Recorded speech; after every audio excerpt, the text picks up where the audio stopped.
yesterday, I am just coming to Bangalore to come over here. You know that the flight ticket is booked, and basic thing what you should have is a photo identity. So I had my driving license I just came from the school after finishing the school, so the taxi has already come in a hurry-burry. I just got into the car, and the car has left, and it is going out of the Gopuram gate. My phone is ringing. Why so? It is from my home. The server maid, she has called me. I said, what happened? He said, you have left your wallet here. Where I have left? Usually, I carry the wallet in my school bag. So in the hurry-burry, I have come and kept the school bag on the cot, had my food, and I have started. So she said, the school bag is on the cot. Why it should be there? Let me keep it in its proper place. When she has taken the bag, can you imagine from the bag, how can a thing just jump out? She says, the wallet just jumped out of this, and I say that this is your wallet. And she calls and says, come on, here is the wallet. Imagine without that, even if it had crossed almost like half an hour I would have driven, again I would have not realized it. But even I could have not come here. So to the minutest extent, to what an extent God can take care of us, I'll tell you. Remember that every moment of our life is a miracle. Only thing is, God does not stand there and says, waiting like our human being, tell me thanks. No. It is our duty to see Lord's hand and say, Lord, this is you. And thank Him. Why? Back in, I think it was in, I don't clearly remember the year. I was coming after the summer vacation, I was coming to Vrindavan. I had the flight from Detroit to Frankfurt, and next day, summer course was starting in Vrindavan. So I was coming for that. My brother brought and left me in Detroit, and I had they announced that there is a hurricane in in the Chicago. So first I had to go to Chicago, and from there the connecting flight. So they said, no flights are leaving. It is delayed for 3 to 4 hours. So that day, what had happened? I told my brother, you go ahead. Anyway, I am at the airport. Whenever the flight goes, I'll go and catch the next flight. But that day, first it was delayed for 1 hour, 2 hours. Then ultimately, when I reached Chicago, the flight had already left. Now I did not know what to do. I wanted to come for summer course so badly. So I went and asked them. I told them that I have to go. They said, we are very sorry, sir. Today, absolutely no flights are available. Tomorrow evening, we will put you by the first flight, but you cannot go today. Now, I'm helpless. So I said, what am I supposed to do? They said, we have booked a hotel for you. You go and take rest there. And tomorrow, by evening, you can come. You need not pay anything, sir. You just go down. There will be a shuttle service will be there, which will take you. So, well, I went there waiting for the shuttle service, which never came. 1 hour, all the other hotels, shuttle services are coming except this. Because they had given me a hotel called Hotel D. Hilton. There was a Hilton hotel just outside the O'Hare airport. So I fed up of waiting. I went there and told, give me the accommodation here. They said, sorry, sir, it is not here. You have to go to the city. I said, small chain of hotel, you give it here. They said, sorry, we cannot do. They connected me to that hotel. I asked, I am waiting for the shuttle bus, but nothing is coming. What is wrong? Then they said, we are sorry, sir. At 10 o'clock at night, we stop all the shuttle services.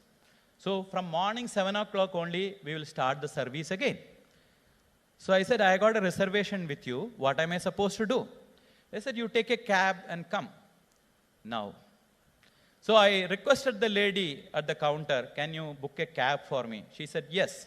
Within 2 minutes, the cab did come, but he said, sir, I am going urgently for another pickup. Can you go by the next cab, which is just coming behind? He gave me a number.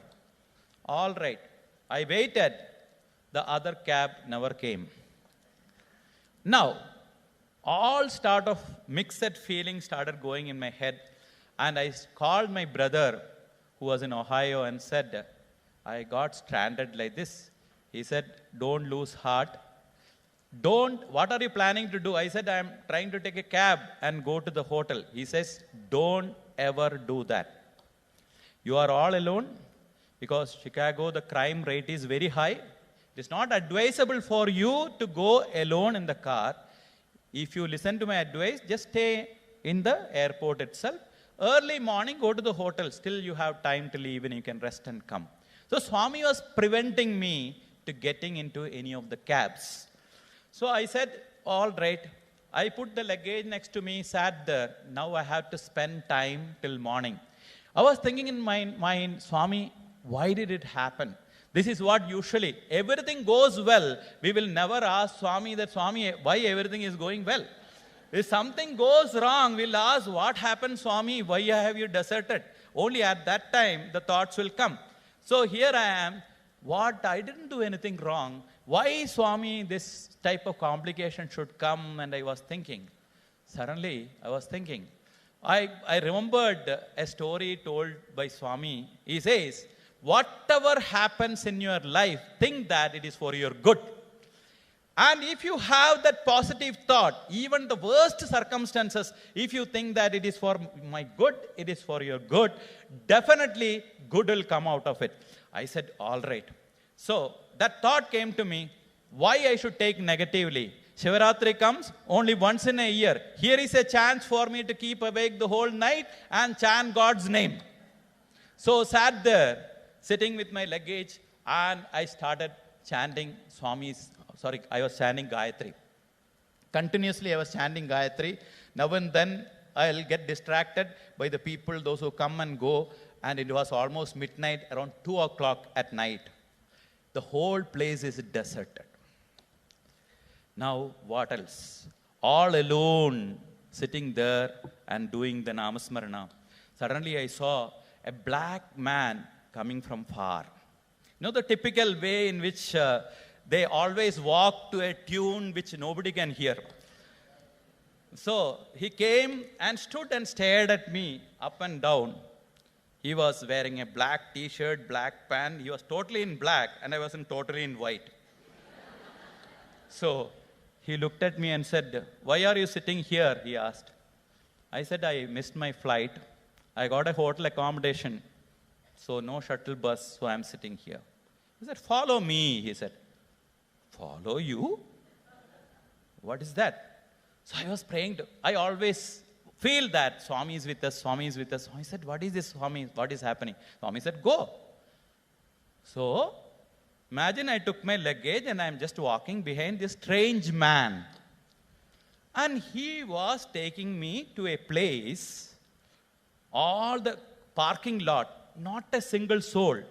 All car parking lot is there. After that, the bus parking lot is there. He took me there. He showed me an empty bus and he told, get into it. So, I took the luggage, put it inside. Without telling me a single word, this man started driving off in full speed. And almost like 45 minutes he was driving. I was just looking around. It is so airy and it was so fearful. But at the same time, I was chanting Gayatri. And suddenly in the middle of the road, he stops. He puts the brake and say, in that distance he showed, that is your hotel. I don't want to come inside. You get down here, he says. So I said, okay. I got down from the bus. Now I want to turn back and say, at 2 o'clock at night, who will take the trouble of taking you, and that also in the bus, a 30-seater bus, to your destination? When I turned back, there was no bus, there was no driver. This is the fact.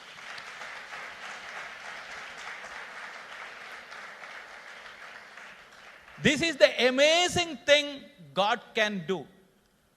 I couldn't believe myself. I thought that probably I would have sat on the chair and slept off. But no, I can see the hotel over there. Then I went inside the hotel.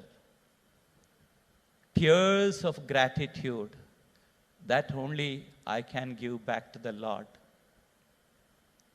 Who else can take care of you like this? Who else can take care of you like this? Every moment of our breath is taken care of by Him. So lovingly, so tenderly. I went into the hotel, checked into the hotel, slept well because I didn't want to call my brother and disturb him again. And early morning when I called him, he said, "Are you getting ready to go to the hotel?" I said, "What shall I say?"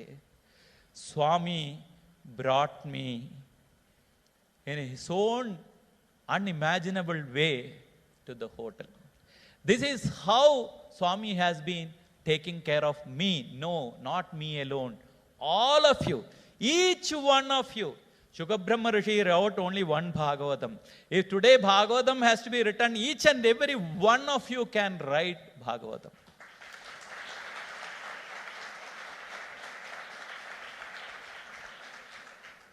So, dear sisters and brothers, it is the greatest golden opportunity which has come in our lives. We have become the contemporaries of the avatar. And mind you, what greater fortune one can have in life. Never in the history of the mankind, that is why in the beginning itself, Swami has never touched so many lives. There was avatars and avatars, but like this avatar, Satya Sai avatar, na bhuto na bhavishyati, it will never happen like this. There is only one Satya Sai avatar, and he is the only one.